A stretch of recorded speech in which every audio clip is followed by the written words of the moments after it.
as our conversation has shed light on at this point, like there've been a lot of different trends that we're trying to follow, trying to chase, and trying to see direct market responses to. And I think that again, that example of Loudoun County was almost fantastic because you see that when there really isn't any grid support, what is going on? Like how do data center developers sort of step in and complete that checklist so the process is a bit more seamless, right? And while you do have behind the meter projects, I think it kind of ties into like better site selection, really, where the alternative is you kind of have to find a new spot if you can't have a behind the meter project, or if you can't source it from a solar farm or a wind farm or something that already has the IA signed, right?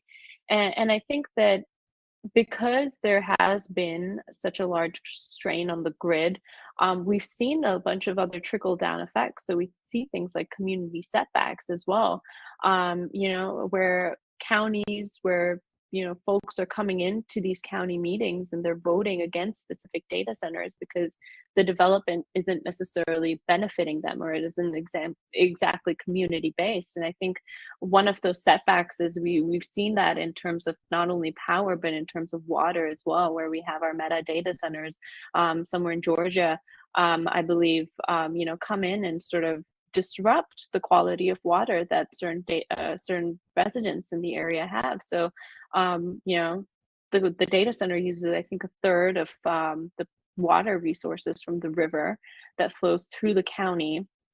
And residents noticed that there was a lot of debris being left in the bottom of their pools and their sinks, and they're almost unable to use the water. So when we see trends like this occurring, obviously we see a direct response to that, where we see pushback.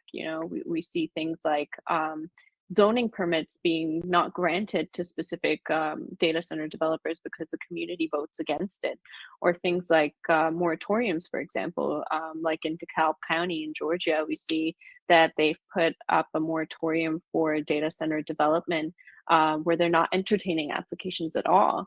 And I would say that kind of when we see these trends coming up, when we see that there's no longer a lot of support within very specific markets, like kind of what do you do? I think all roads kind of lead back to you have to find a better site, kind of. Yeah. Yeah. It's funny, Urbano, because, the most persistent challenges, and you just, alluded to them, are permitting, zoning, and local policy. We had a good question about whether or not we're monitoring potential zoning evolutions for SMR, future fusion generation. I will say that data is harder to come by, but we do have zoning data, classification data within our platform to allow you to make better informed decisions. And my encouragement or suggestion would be to do exactly as Murbano suggested, is go find that information and really study up on what is happening in a local area. We're seeing some of these data center developers now starting to hyper focus on areas in which they're a little bit more comfortable with, have an established reputation or a relationship with the local regulatory body.